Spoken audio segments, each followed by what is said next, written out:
mwebwe mukunda ibiganiro n'amakuru tubagezaho, twizere ko mumeze neza cyane aho muri hirya no hino hatandukanye, abari mu burasirazuba bwa Afurika cyangwa se muri Afurika y'Uburasirazuba, ndetse ku mugabane wa Afurika, i Burayi, muri Amerika, muri Aziya, Oceania, hose impande z'isi zose uko zakabaye. Twizere ko mumeze neza mukurikira amakuru n'ibiganiro tubagezaho. Twihuta cyane rero tuje mu makuru agezweho kano kanya. Mu burasirazuba bwa Repubulika Demokarasi ya Kongo, mwabantu ibintu byakomeye cyane, ni nkubwira ngo urugamba rwabaye imbere nge wumve ko ariko bimeze, kuko ntabwo ibintu byoroshye hafi ya Rubaya. Ubundi ni imirwano ikomeye cyane iri, ndetse nanakubwira ko ariho tuza kwibanda cyane tugaruka ku makuru yerekeranye n'ibiri kubera muri teritwari ya Masisi, aho urugamba rwongeye kuburira muri iyi minsi. Mu byumweru bibiri bishize rwose ni intambara ikomeye cyane yongeye gukaza umurego, ariko muri iyi minsi itatu ho ibintu byabaye ibindi. Hari amakuru tugezeho kano kanya rero hafi ya Rubaya yuko ibintu byifashe hagati ya M23 n'igisirikare cya leta FARDC kwa General Makenga ntabwo ibintu byoroshye. Turaza kurebera hamwe amakuru yerekeranye n'ibiri kubera mu bice bitandukanye byo muri Kivu y'Amajyepfo, mu misozi miremire y'Imurenge cyangwa se Iminembwe, kuko niho intambara cyane naho ikajije umurego. Ho murabizi yuko hashize n'igihe nyine hagabwa ibitero bikomeye cyane bya drone za FARDC. N'ubu ngubu birakomeje. Ndaza kukubwira uko ibintu byifashe ndetse n'uburyo abaturage baho bamerewe. Abantu rwose bari hafi yo mu Madegu, abantu bari za Bidegu, Gakenke, Karingi, Karonge, Mikenke, aho ngaho hose hakomeje kumvikana urusaku rwa za drone ziri kurasa, ziri kumisha ku baturage. Mu by'ukuri ntabwo abantu bahariya borohewe, ariko kandi nubwo bimeze bityo M23 nayo twirwaneho bababereye ibamba, bari kubasubizayo ku muriro ukomeye cyane. Hari kugaragara wazarendo nyinshi zahapfiriye, ndakubwira hariho, ndetse uze kumva uko ibintu byifashe hariya muri Kivu y'Amajyepfo, aho rwose imirwano naho yakajije umurego. Hari amakuru yandi aturuka muri Baraka, turaza kuyagarukaho, hanyuma tuze kukubwira andi makuru cyangwa se itangazo ryihutirwa cyane, itangazo ry'uburakari ry'umujinya M23 cyangwa se AFC M23 yashyize ahagaragara, yasohoye, rireba ubutegetsi bwa Kisekedi ndetse n'abandi n'abambari be. Hanyuma turaza kugaruka turebere hamwe mu makuru ari kuvugwa mu gihugu cy'u Rwanda. Perezida Paul Kagame yirukanye rwose abayobozi benshi cyane icyarimwe, n'abofisiye rwose babarirwa muri magana. Abofisiye babarirwa muri magana, abarenze 200, hafi 300, bose bamaze kwirukanwa icyarimwe. Abo ngabo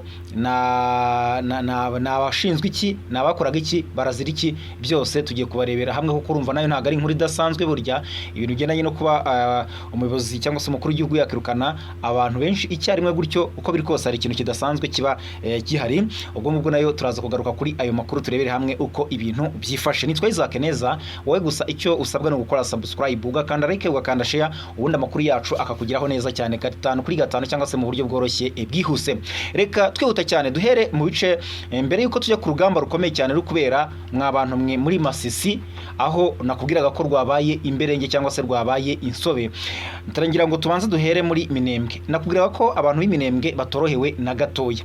Ibi urusaku rwa drone rumaze igihe kirekire cyane barwumva mu matwi yaho bo, ndetse rwose abenshi hakaba n'abahasiga ubuzima, inka zabo zikicwa. Muzi ko hashize iminsi hagaragara amashusho ku mbuga nkoranyambaga n'ibitangazamakuru bitandukanye, ndetse n'ahangaha imbere yanjye rwose kuri mudasobwa ndayafite, ariko kandi muzi ko tuba tutemerewe kuba twayashyira kuri YouTube cyangwa se kuri urubuga kubera umutekano w'amakuru tuba dutanga. Hanyuma rero ahangaha muri Minembwe hari kuba isibaniro rwose mu bice birimo Karingi. Ejo drone yiriwe irasa umusubirizo, ndetse hagwa inka zigera muri 25. Ayo makuru yo twanayagarutseho. Hanyuma ubwo magira ngo mabwire ibyabanje kugira ngo twirenjire mu makuru y'aka kanya. Aho ngaho ni Karingi, ariko kandi ni nako byagenze i Karongi, naho drone yaharashe bikomeye cyane. Gakenge cyangwa se nk'uko abanyamurenge babivuga, naho nuko ngoko. Irundu naho nuko ngoko. Aha Irundu muzi ko minsi yashize, mbere yuko M23 iva mu bice bya Plaine de la Ruzizi cyangwa se hariya mu kibaya cya Ruzizi, haberaga isibanuro rikomeye cyane. Imirwano Irundu ntabwo abantu bayibagirwa. M23 muzi uburyo yahabakuye nabi cyane. Turavuga coalition nyine, aba FDLR, abazarendo, aba FDNB n'abasirikare b'u Burundi, ndetse na FARDC nyirizina, bahavuye bakwirwa imishwaro cyangwa se biruka kibuno mpamaguru. M23 ibamereye nabi cyane, ariko ntabwo barashaka kuhahara. Aha naho drone yaharashe bikomeye cyane, ndetse no hafi yo mu Madegu hafi ya Rwiko, wa mugezi munini cyane uturuka ku mugezi n'ubundi wa Minembwe. Ubundi Rwiko rwose abantu benshi bazi yuko Minembwe ari wo mugezi munini, ariko muri ibice byo muri Kivu y'Amajyepfo, ariko kandi umugezi bita Rwiko ni umugezi munini. Uyu mugezi nawo abaturage bamaze iminsi bambuka bahungira aho babonye, kubera ko ari kubona ko ubuzima bwanze, wumva kuraswaho buri munsi na drone, ndetse nyuma yo kuraswaho na drone ukagabwaho n'ibitero na za wazalendo na za FDLR, nyuma yo kuraswaho n'izo drone ukategirwa mu mayira na FDLR ndetse na za wazalendo na FARDC, kuko usibye izo drone zibamishaho urusaku cyangwa se zibarasaho abaturage b'iminembwe, abanyamurenge. Nta muturage ubasha kujya ku isambu cyangwa se ku murima gushaka icyo kurya, igitoki, ibishyimbo, ibigori, imyumbati n'ibindi bitandukanye. Nta muturage ubasha kujya mu ifamu ngo ajye gushaka amata. Ibyo byose ntabwo bibasha kugerwaho kubera ko hagiye hashingwa icyo twakwita nk'amabariyeri, noneho nyuma y'ibyo bakanaraswaho na drone. Urumva ubuzima bwabo buri mu kaga. Rero reka tuye mu makuru y'aka kanya ari kuvugwa n'ubundi hafi ahangaha rwose ya za Karingi, Gakenke, Mikenge. Ahangaha wa M23 natwirwaneho biravuga ko bahatsinze cyangwa se bahiciye abazalendo n'aba FARDC benshi. Biravuga ko n'ubundi izi ndege cyangwa se izi drone ngo byarangiye zongeye kuyoba zirasa mu basirikare bazo bari muri mucyo twakwita nk'imyitozo. Ibi ngibi byanabaye ku munsi w'ejo bundi, ariko amakuru yo turakomeza kugenda tuyakurikirana y'aka kanya kugira ngo menye niba koko ari impamo, kuko ndi kubona ko yatangajwe n'ibitangazamakuru bitandukanye byo mu burasirazuba bwa Repubulika ya Demokarasi ya Kongo. Ariko n'ubundi hari amakuru avuga ko hakomeje kugaragara imirambo y'abasirikare b'u Burundi bari hariya mu gihugu cy'uburasirazuba bwa muri Repubulika ya Demokarasi ya Kongo mu burasirazuba muri Kivu y'Amajyepfo, cyane hano Iminembwe ku misozi itandukanye. Aho ngaho nyine ndi kuvuga ahangaha ariko hamaze iminsi abera imirwano aho ngaho za Mikenke, za Gakenge, za Karingi, za Bidegu, za Rugezi, aho hose ri kugaragara imirambo y'abasirikare b'u Burundi wazalendo, nibo benshi ubundi bari no kugwa mu mirwano yo muri Kivu y'Amajyepfo. Bikagaragara ko rero urugamba nubwo bari kurasa cyangwa se bari kubangamira abaturage b'abanyamurenge, nabo ntabwo ruboroheye, kuko M23 twirwanaho kuko bakomeje kugenda birwanaho mu buryo bukomeye cyane. Ubundi bari bazi yuko M23 natwirwanaho kuva ivuye mu bice bya Plaine de la Ruzizi bacitse intege, barambaraye cyangwa se ibyabo bisa naho birangiye, kuko urumva umuntu wavuye mu kibaya cyose ko cyakabaye uba wumva neza yuko yacitse intege. Ariko ntabwo ariko biri kugenda, kuko M23 ntabwo iboroheye na gatoya.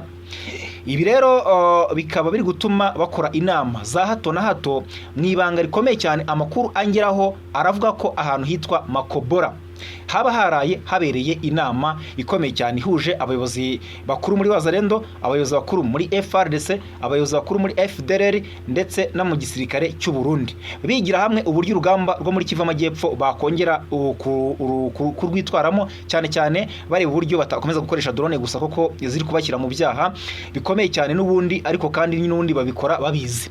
Ibi rero ngo bikabigaragara ko iyo nama yabereye ahitwa Makobora. Ariko usibye niyo nama abereye Makobora, hakaba n'indi nama abereye ahitwa ejo twanayigarutseho mu makuru yacu.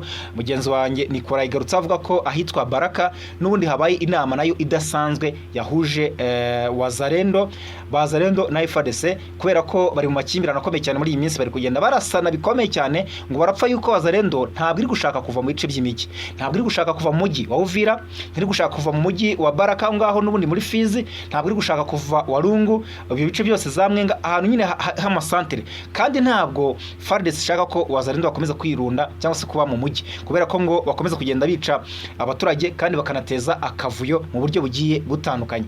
Bakaba barashyizweho itegeko rivuga ngo ni mujye ku rugamba cyangwa se mujye mu bice bya kure cyane. Ariko wazalendo ikavuga iti rwose ibyo ngibyo no kudushuka, murashaka ngo mwikubire inyungu ziri mu bice byo mu mijyi, kandi ntabwo natwe twabibemerera. Bituma rero mu minsi ishize barasana bikomeye cyane, ku buryo bivuga ko wazalendo kuva hiyo ntambara yo guhangana itangiriye muri ibyo bice bya za Baraka n'ahandi hayegereye za Mwenga za Walungu, nyine nkuko bamakuru tugeraho bivuga, hamaze kugwa abasirikare bo muri Special Force cyangwa se babahibu bagera muri 7, niko imibare igaragara. Abandi basirikare basanzwe muri FARDC nabo babarirwa mu 10, naho bahasize umutwe bishwe na wazalendo. Ubundi wazalendo yarabisasiye cyane. Rero iyo nama ikaba yabereye ahantu hitwa muri hoteli yitwa Maendeleo. Aha rero bivuga ko yayobowe n'umugabo witwa Justin Bitakwira. Uyu mugabo namuzi n'umuheza nguni cyane mu kwanga abavuga ururimi rw'ikinyarwanda by'umwihariko abo mu bwoko bw'abatutsi. Murabyumva mu mbwirwaruhame yagiye atangaza, ntabwo ari rwose ubivuze, namwe ubwanyu mwagenda mubyumva. Hanyuma amakuru avuga ko uyu mugabo yari yaturutse i Kinshasa yoherejwe na Perezida Tshisekedi. Ibyo ngibyo nibyo mugenzi wanjye agarukagaho, ubwo nabwiraga uburyo inama ziri kugenda ziba kugira ngo barebere hamwe uburyo ibikorwa byabo byakomeza kugenda byaguka. Uyu mugabo rero akaba ubundi azwi nk'umuyobozi mukuru w'icyubahiro wa Wazalendo. Hasanzwe ari abayobozi wa Wazalendo bo ku rwego rwo hasi, murabizi ngabitwa ba Gidoshi Murayi, ba Yakutumba, ba Mutayomba, ba Bonane, ba Jamari, abo ngabo bose na abayobozi muri Wazalendo mu rwego rwa gisirikare, ni benshi cyane ntabwo twabigarukaho. Abitwa ba Jire Murumba n'abavugizi n'abandi bagiye batandukanye, ariko ngo hakaba umuyobozi w'ikirenga ariwe Justin Bitakwira. Reka tujye mu makuru ari kuvugwa muri Kivu y'Amajyaruguru, muri teritwari ya Masisi. Ni agace kongeye kumvikanamo imirwano ikomeye cyane, ku buryo ubona ko M23 rwose bari kugenda bayisatira n'imbaraga nyinshi cyane.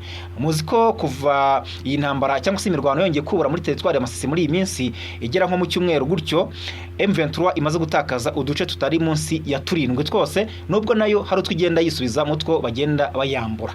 Ariko igihangakiye cyane nuko M23 bari kwisatira muri cya gice gikomeye cyane kirimo amabuye y'agaciro hariya muri ahitwa Rubaya. Aha Rubaya mwibutse ko hihariye 23% y'amabuye yo mu bwoko bwa korota acukurwa ku isi yose, ku isi nzima. Kugeza ubu rero imirwano igeze hehe? Amakuru aragaragaza ko imirwano iri hafi na Rubaya mu bice birimo M23 bagejeje ahantu bita Kinigi. Imirwano kandi iri kumvikanira gusatira agace kitwa Gasake, imirwano iri gusatira agace kitwa Ngungu, imirwano ikaba iri gusatira mu bice muzi ko M23 rwose iri mu bice bya za Cyugi, aho hose bari kugenda bayirasaho mu buryo bukomeye cyane.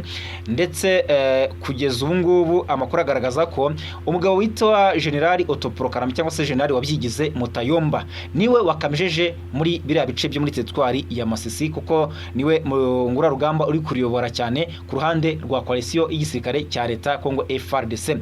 Aba rero barashe bikomeye cyane ahantu bita mu Ikaniro, aho M23 iri kugenzura.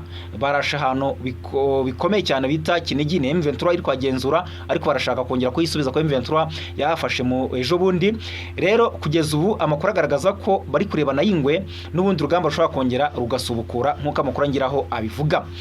FARDC rero urabona ko muri iyi minsi yahinduye uburyo bw'imirwanire rwose, bari kwataka cyane M23. Abantu bakavuga bati nyamara M23 ikwiye gushyira imbaraga cyane mu kugenzura ibice byo muri teritwari ya Masisi, kuko M23 yafashe ibice bya Masisi yizera neza ko umutekano wamaze kugerwaho, ariko kandi ntago ariko byari bimeze, kuko FDLR Wazalendo bari bafite ahantu bagiye bacengera kandi baziranye n'abaturage baho, arabamaze kugiramo inshuti, arabamaze kugiramo imikoranire itandukanye, ku buryo byasabaga ko M23 kuba imaze gufata zera teritwari za Rucuru na Masisi yagombaga gusubira inyuma ikagenda ikora ya mikwabu yayo cyangwa se za operation iri gukora hariya muri teritwari ya Nyiragongo ihiga bukware aba FDLR na Wazalendo.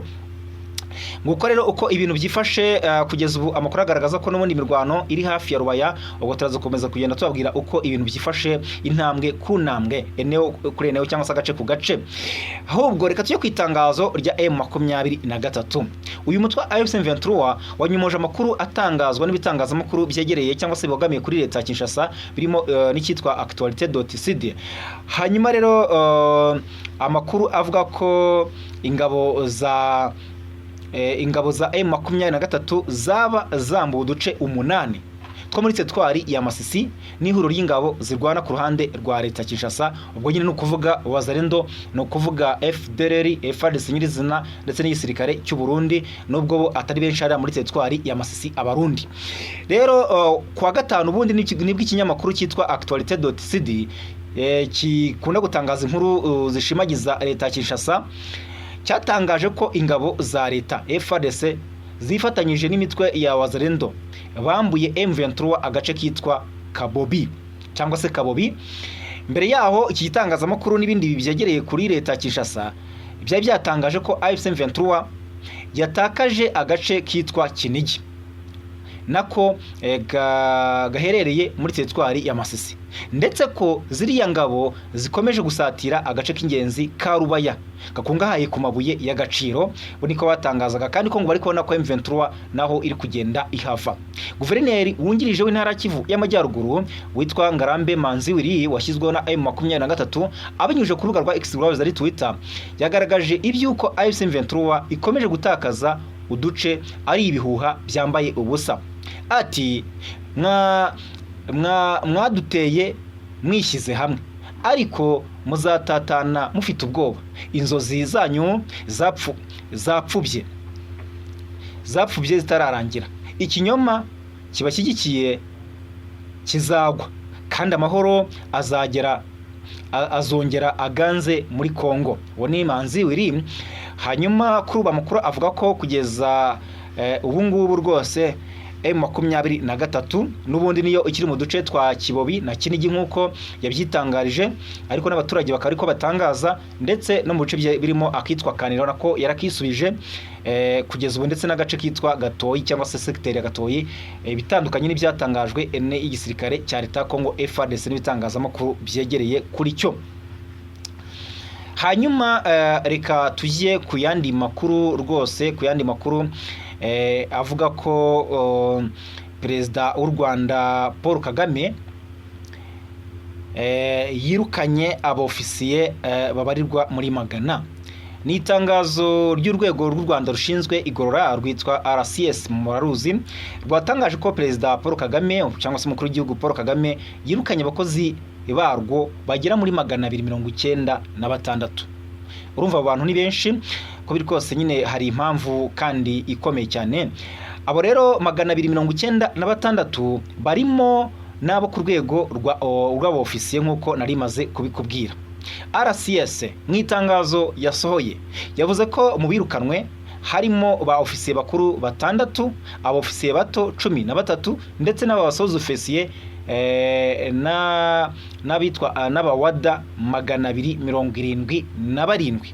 Urumva iyo ngiyo ikaba ari RCS ibitangaza gutyo. Uru rwego rwanavuze ko hari ba ofisiye bakuru n'abato 5 basubijwe mu buzima busanzwe. Urumva hari abirukanwe ariko hari n'abasubijwe mu buzima busanzwe. Muri izo mpinduka kandi perezida wa Repubulika y'u Rwanda Paul Kagame yemeye kuzamura mu ntera abakozi 742. 742 ba RCS bakoze neza inshingano zabo, abitwaye neza mu kazi kabo, bakubahiriza akazi kabo neza cyane. Abo ngabo bakaba bazamuwe mu ntera abagira nyine muri 742. Muri ba ofisiye bakuru bazamuwe mu ntera harimo ba superintendent 46. Urumva bahawe ipeti rya senior superintendent. Hanyuma mu cyiciro cy'abofisiye bato ba chief inspector 37 bahawe ipeti rya superintendent, ba inspector 18 bahawe ipeti rya chief inspector, na ba assistant inspector 10 bahabwa ipeti inspector. Urumva niko bagiye bazamurwa mu buryo bugiye butandukanye, ayo mapeti nyine nk'uko agaragara hariya muri RCS. Hanyuma muri ba sous officier n'abawada ba senior sergeant 188 bahawe ipeti rya chief sergeant, ba sergeant 67 bahabwa ipeti rya senior sergeant, ba corporal 48 bahabwa ipeti rya sergeant, naho ba warda 328 bahabwa ipeti rya corporal. Impinduka rero zakozwe muri RCS biravuga ko n'akamakuru agaragaza ko zanasize hashyizwe mu kiruhuko cy'izabukuru bamwe mu bakozi ba ruriya rwego nyine ba RCS, barimo Assistant Commissioner Moses Ntawiheba. Uwo ngo nawe yashyizwe mu kiruhuko cy'izabukuru, witwa nyine Commissioner Moses Ntawiheba. Hashyirwa mu kiruhuko cy'izabukuru kandi uwitwa Senior Superintendent Christine Aloysi Gakuba. Senior Superintendent Christine Aloysi Gakuba nawe yashyizwe mu kiruhuko cy'izabukuru nyuma y'uwitwa Assistant Commission Moses Ntawiheba. Hari kandi uwitwa Superintendent Josephine Nyiranteziryayo hamwe n'abandi basuzofisiye 22 hano nyine badatangaza muri iyi nkuru. Abo nabo bakaba bashyizwe mu kiruhuko cy'izabukuru nguko amakuru ko ateye. Ubwo ngubwo ahanga akaba ari mu gihugu cy'u Rwanda. Ubwo reka tubabwire yuko rwose ari uko nguko ibintu biteye, ahubwo icyo nababwira nuko mu kugana ku musozo tubasaba no gukora subscribe kugira ngo amakuru yacu yageraho neza cyane, mugakanda like, mugakanda share, mugasangiza abandi inkuru zacu n'ibiganiro tubagezaho, ubundi rwose mukanaduha comment cyangwa se ibitekerezo byanyu, biba ari byiza cyane. Mukomeze kugira ibihe byiza mukurikiye amakuru yacu hano kuri uyu muyoboro.